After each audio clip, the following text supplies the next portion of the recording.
En los anteriores videos hemos hablado de cómo en la Sumeria de Mesopotamia, ciudades como Uruk, Ur y Lagash se convirtieron en centros de comercio, religión y poder político.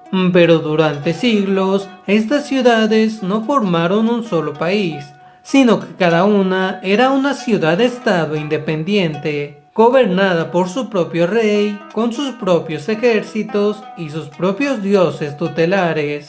Las alianzas cambiaban constantemente y las guerras entre ciudades eran frecuentes. Lagash luchaba continuamente contra Umma en la Guerra de los 100 años, buscando controlar las aguas del río Tigris y las fértiles llanuras de Wedena. El rey de Lagash, Yanatum, que reinó cerca del 2500 a.C., conmemoró su victoria sobre Umma en la estela de los buitres, donde se representa a este rey venciendo sobre el rey de Umma y con los enemigos vencidos a sus pies, mientras por otro lado se muestra al dios Ninurta de la guerra y la caza, sosteniendo una red de prisioneros a los que castiga. Por su lado, Uruk y Ur solían combatir por poder, recursos o control de rutas comerciales. Este sistema siguió así durante generaciones, hasta que apareció un hombre que cambiaría por completo el equilibrio de poder en la región, y le llamaban Sargón de Akkad.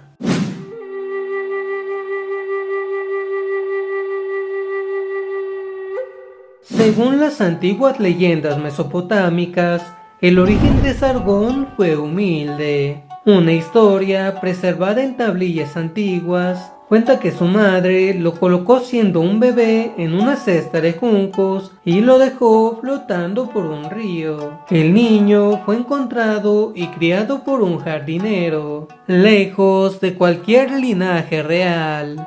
Con el tiempo, Sargón logró ascender dentro de la estructura política de Mesopotamia. Algunas fuentes lo mencionan primero como copero del rey de la ciudad de Kish, un puesto cercano al gobernante que le permitió conocer el funcionamiento del poder.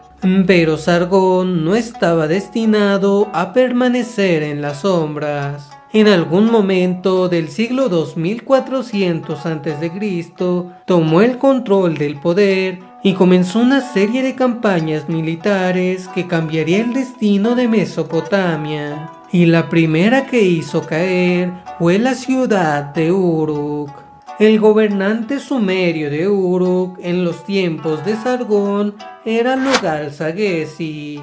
Este rey empezó como ensi o gobernador de Umma antes de conquistar la ciudad de Uruk, donde estableció su capital y la tercera dinastía de Uruk. Lugal-Saggesi logró someter a las principales ciudades-estado sumerias que históricamente luchaban entre sí, incluyendo Lagash, Kish, Nippur y Ur, y acumuló numerosos títulos. En Nippur le llamaban Ensi-de-Enlil, representante del dios del viento. En Ur le decían gobernador de Utu, el dios del sol y la justicia. Y en Uruk le conocían como sacerdote de Anu, el dios del cielo.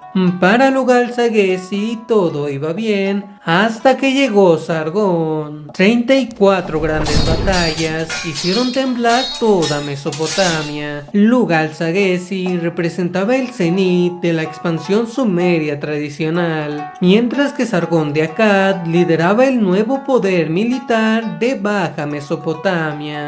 Tras de estas largas campañas, Lugal-Saggesi es derrotado, y según las crónicas, Sargón lo capturó y lo llevó encadenado del cuello como a un perro, hasta el templo de Enlil en Nippur como muestra de humillación. Esta derrota marcó el cambio de hegemonía, pasando de la tradición sumeria al dominio semítico acadio en la región.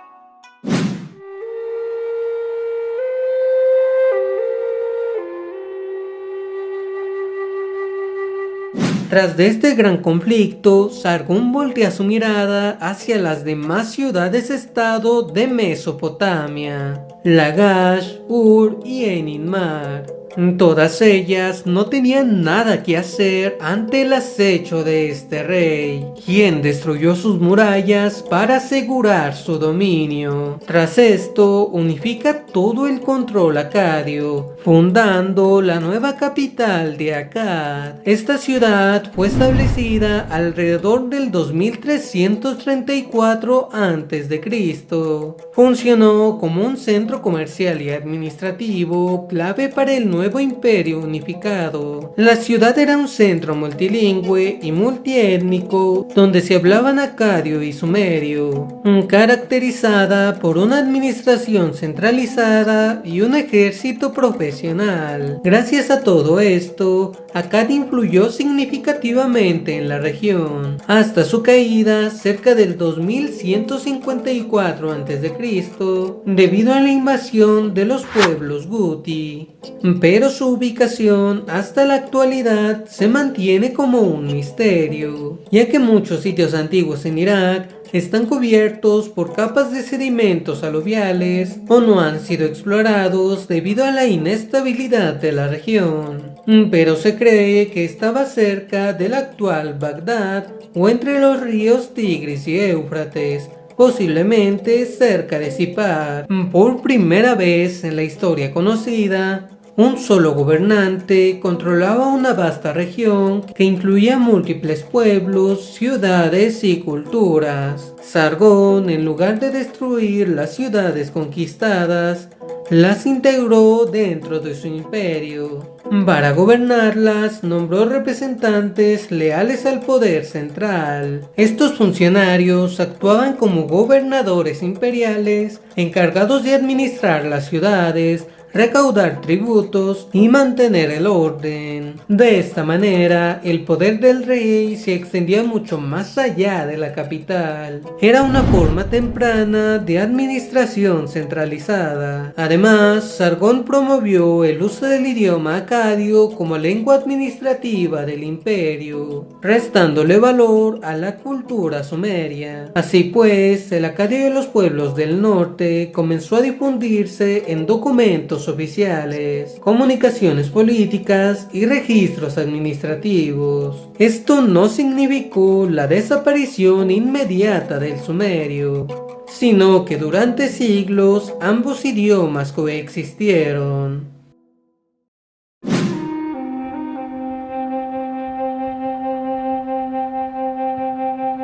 Pero las ambiciones de Sargón no terminaron en Sumeria, sino que las inscripciones reales afirman que sus ejércitos marcharon hacia el oeste, alcanzando regiones cercanas al mar Mediterráneo. También expandió su influencia hacia el sur, hasta el Golfo Pérsico, donde se dice que lavó sus armas en símbolo de conquista. Esta era una zona clave para el comercio marítimo, en el que circulaban bienes valiosos como madera, metales y piedras preciosas. Gracias a todas estas conquistas, el imperio acadio se convirtió en la potencia dominante de Mesopotamia. Durante décadas, el nombre de Sargón fue temido y respetado en toda la región. Incluso después de su muerte, los reyes mesopotámicos seguían recordándolo como el modelo del conquistador ideal, pues había demostrado que era posible gobernar territorios enormes bajo una sola autoridad. El concepto de imperio, que más tarde aparecería en tantas civilizaciones, había nacido con él. Tras su muerte, el imperio continuó bajo gobierno de sus descendientes, quienes intentaron mantener el poder que él había construido. Y aunque con el tiempo el imperio acadio terminaría colapsando, su impacto en la historia fue de lo más profundo. Las estructuras administrativas, las ideas políticas y el modelo imperial que Sargón creó influirían en generaciones posteriores de gobernantes mesopotámicos. Reyes babilonios, asirios y muchos otros vieron en Sargón un ejemplo de lo que un gobernante podía llegar a lograr. Hoy, más de 4000 años después, su figura sigue siendo recordada como la de uno de los grandes pioneros del poder político, el hombre que transformó una tierra de ciudades rivales en un imperio, el primer emperador de la historia, Sargón de Akkad. Si te ha gustado este video, recuerda darle like, compartir y suscribirte al canal para no perderte de nada. Como siempre, aprecio muchísimo que en comentarios me dejen su opinión acerca de este tema y con gusto les estaré respondiendo. Sin mucho más por decir, esto ha sido toda la historia. Que pasen una excelente tarde y hasta la próxima.